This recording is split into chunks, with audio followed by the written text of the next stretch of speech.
the non-interface 8-channel mic pre's to ADAT, there weren't that many that were D to A. Let me pull that up. So that was the Art Tube Opto 8, which, you know, that thing really got good marks from so many people. I was really tempted to actually get it because, you know, it's got both. It's 8 in and 8 out. Sensible word clock sync. You know, we didn't have the problem that we're talking about with the older Scarlett Octopre Mark IIs where they're self-terminating. What is going on with this? Sorry, I'm having a little bit of trouble logging in. I'm not really thrilled with the whole tube thing, especially on something that cheap. But, you know, those things really got good marks. And I wouldn't be surprised if it was great, but I was a little scared of it. Also, there's a Behringer 8200. It's funny that the cheap stuff actually does all the functions we need, right? So the Behringer 8200, you know, it's $298 for this thing. I mean, it's kind of a no-brainer, but, you know, as much as I've been telling you guys, buy the Behringer stuff. There's a lot of good stuff out there. I mean, you know, if that's my main mic preamp, I'm not sure that I want it to be. People were measuring it. It seemed okay, but not great. It sure claimed to have a lot of gain. The Focusrite Claret Octopre, that seems decent, but you know, you had to use a DB25 for that, and it was like $700. The things, they're out of stock. They seem to be out of stock everywhere.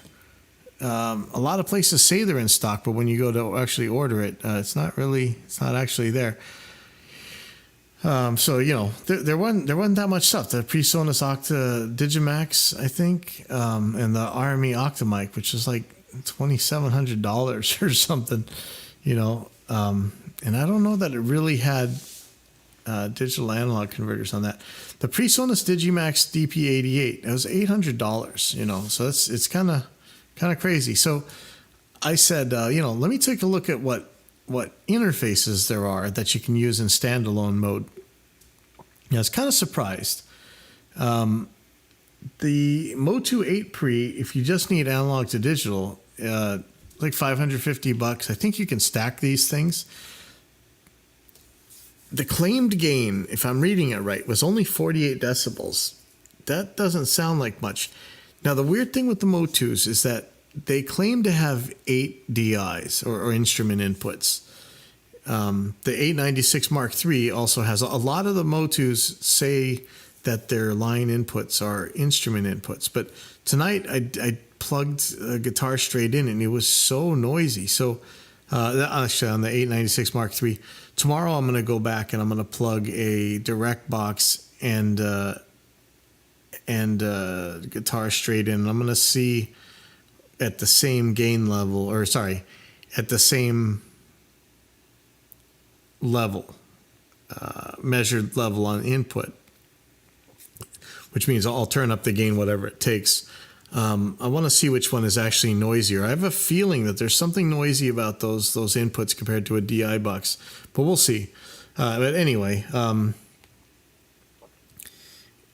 the Motu looked good. It's just it didn't really have D to A. My 896, says it has more than 60 decibels of gain, which is more than my Focusrites had actually, and definitely had digital analog converters and word clock in and out, the whole deal. But the thing's a $995 list, so that's only like $1,000 to get this thing. So it's not really, you're not really saving versus a traditional mic pre. But man, it's actually a very handy unit. I saw the PreSonus Studio 192 was $800. Again, 60 decibels of gain, two actual instrument inputs, and had a digital analog converters, which on 1/4 inch, very handy. The Motu 8M seems to have analog or digital analog converters, and again, they're claiming that 8 of the inputs are instrument inputs. It was $1,495. ADAT and word clock sync, in and out word clock. I assume it generates word clock. The Motu 8 pre-ES was pretty similar. Again, quarter-inch inputs for quarter-inch jacks for the lineouts. $1,195, so $1,200. Still, man, that's up there. But remember, these are also interfaces, and I didn't write down what the total input count was, but I think some of these are like 24 or 32 or something, so it's actually a lot, but I'm just talking about its use as standalone. The Focusrite Claret 8 Pre had a DB25 out, as far as I think. I'm not 100% positive, and again, take these with a grain of salt. I didn't really check too hard, and a lot of it I wasn't able to find a lot of information on. But again, Focusrite seems to have really upped their game with their word clock setup, because they mostly all have in and out. Right now, as some of you guys know, I'm running these 20-year-old, maybe more than 20 years old, Aardvark sync boxes, because my Octopres have just word clock input, and they're self-terminating, so I can't even daisy chain them. So it's nice to see in and out on the word clock on just about everything now. One that I wasn't expecting was the Arturia Audio Fuse pre-USB. It had two instrument inputs. I think you guys are hearing a lot about Arturia lately, I'm sure. It has digital analog converters, and they're on quarter-inch. You can sync from ADAT and word clock, and they had word in and out. And it was $800. So, they're running in that league. I'm not sure how many total ins and outs again, like I said. Of course, there's a Focusrite Scarlett 18i20, and that's also got digital analog converters on TRS, so much more handy. In and out on the word clock, $400. Is that right? Because that is a deal and a half. I don't think that's right. Hold on, let me just double check that.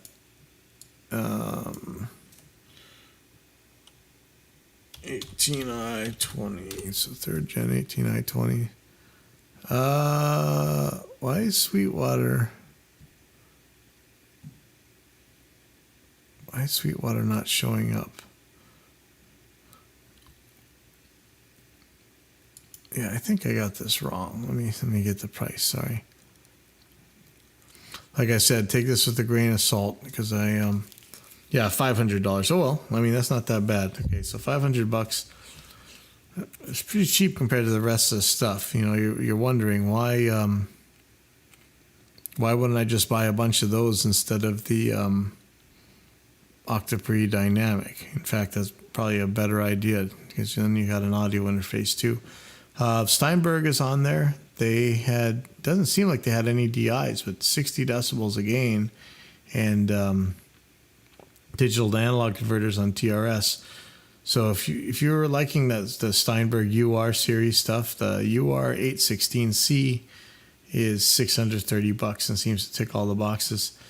Tascam, couldn't really tell if they really had digital analog working. They do have a standalone mode, but the manual wasn't very clear whether it actually would have the digital to analog converter going. It had switchable termination on the word clock. That's nice to see. That's really nice to see. The Zoom UAC 8, like the Tascam, was $600. Definitely had digital analog converters. This is supposed to have really good drivers. And the one you guys are asking about, the Grace Design M108, I couldn't get too much information on the gain. Doesn't seem to have a digital analog converter, but it does have word clock in and out and two instrument inputs. It's $3,200 for that thing. I don't know. I think I would pass. But that's I put it on there. You guys asked. So yes, it's really weird. There's just so few of these devices on the market to compete with each other. So, in the event that you guys are using the Audience or other devices that don't have digital to analog converters. What are you guys doing for digital to analog conversion? I mean, are you just using a few on your interface, or are you guys all running like 18i20s? Like, I'm running 32 channels. Like, I need, the way I'm set up right now, I need at least eight digital analog converters. So I don't know. I mean, I could do with less at the central station or something, but what are you guys doing for digital analog? I'd like to know. I had a weird question on, somebody's asking on Focusrite Scarlett alternatives. Said, hi, what are some alternatives to the Focusrite Scarlett? I've been told my Scarlett may be what's causing issues with my torpedo wall of sound. So I'm looking for something else. Seen other guys use the Apogee, but it's a bit more than I'd like to spend. So they're trying to ask some clarifying questions, and he said, here's my setup. Synergy 50 head plus Soldano SLO module into a Captor 8 black. I have a speaker cable going from the Synergy set to 8 ohm going into the red speaker in jack of the Captor 8. From the Captor 8 going out, I have some sort of TRS cable going out the line out dry jack going into my new Scarlett 212 or 2i2, I think. The two ends of the TRS cable go to the two front jacks of the Scarlett. Gray tip jack on the left, instrument 1, red ring jack on the right, instrument 2. On the Scarlett, nothing is pressed in button-wise except a single circle ring icon on direct monitor. Reaper is my DAW. I load ARM a track as normal. It just doesn't sound like a Soldano. So apparently he's taken the dry output. I'm not sure. Is Wall of Sound is a plugin though, so I'm really confused. Is he trying to get the speaker simulator sound from the torpedo, or is he trying to get the speaker sound from Wall of Sound, which I think is some kind of cabinet modeler or something? But I took a look at what this is on Sweetwater. The TRS output, the line. Now, okay, listen, just because it says tip ring sleeve doesn't mean you're supposed to be using a Y cable on there. I really doubt you're supposed to be using a Y cable for this. That's problem number one to me for sure. Now, the dry is just a dry. Like if it's going into a speaker simulator, like I guess if Captor is, what do you call it? Wall of Sound is doing the speaker simulating, then sure, take the dry output. But definitely don't plug it into a Y output and or Y cable. You don't need to go to just one cable. It probably doesn't even matter if it's tip ring sleeve. You probably just plug an unbalanced cable. And I don't think you need to go to the instrument input. You just let it be a line input. On the 2i2, I think you just don't press the instrument button. But really, if you want to hear that Captor's sound, the speaker simulator it has, take the XLR out into your mic preamp, and that's how that's supposed to go. What did I tell him? I said, what do you expect to hear? The dry signal would be as if you had used the line output of the amp, so you'd need to put a software speaker simulator on there. Also, the output is not meant to use a Y cable. Use the XLR of that thing into the Scarlett's mic preamp. It's not the interface that's the problem here. It's the wetware. So, hopefully, yeah, it looks like somebody else is helping him too. So, okay, and we still got, this is kind of upsetting-ish. I said, somebody was asking about Macs and PCs. I said, for right now, here's what I said. Until they get rid of their crippleware gatekeeping in Catalina, I'd stay the hell away from Apple for a DAW right now. That really sucks to have to say. Hate not having market choices, but Catalina has made it so hard to support software. So many people have thrown in the towel, and many, many previously working software just won't, for no good reason other than the artificial gatekeeping. Now, I see this let me just read this. So I'm on Catalina, it's fine. Crippleware? Where? What? You don't have to use signed apps anymore. The requirement that apps have to be 64-bit, they should be. We went 32-bit 15 years ago after all. It's not the artificial gatekeeping, it's software security, otherwise artificial gatekeeping. There's a reason why Macs are more secure and don't have the virus exploit problems Windows have, or the ability to run tons of stuff. Catalina only sucks if you're a hardware maker, is too cheap or lazy to update their software. So it's not just that apps have to be 64-bit. These all are, and they still can't go. You don't have to use signed apps anymore, really.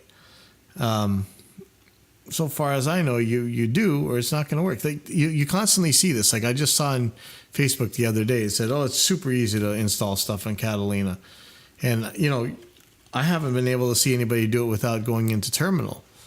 And so whenever you ask, it's just like when you ask for evidence about Tonewood or the difference between mic preamps. When you ask somebody, hey, can you do a video of installing this plugin? They never will because they know they can't. So, of course, I asked, let me know how to get around the apps needing to be signed without using terminal. And, of course, I got crickets from that. So that's what you get. And for some reason, I was out looking to understand some reverb sounds a little bit better. And of all people, if you know my history, it was funny because I'm out there asking for impulses. And most of the links that people gave me were links to my impulses, which, you know, I don't actually have on my hard drive for the most part. So actually it was good to get my impulses back. But it's just funny to think, you know, this is decades on and a lot of people are still using impulses I made, you know, 20 years ago. It's crazy. But, you know, they worked, and why not? And I guess just this is going to be kind of short. Finally, somebody at Metal Method Forum put up a video of them doing a cover of Holy Diver. And the way they did it was to use this background from this guy on YouTube named Evan Weseth, Weseth. Yeah, that's the name of the channel. And he has Dio Holy Diver guitar backing track with original vocals from Dio, high definition. And it's just like that. It's the whole Holy Diver track, but without the guitars. It's got bass, it's got drums, it's got vocals. That is awesome. I hope there's more stuff like this. So I've been looking around the YouTube for more stuff with the guitars. Anyway, sorry. That's the show for tonight, and I'll see you guys next week.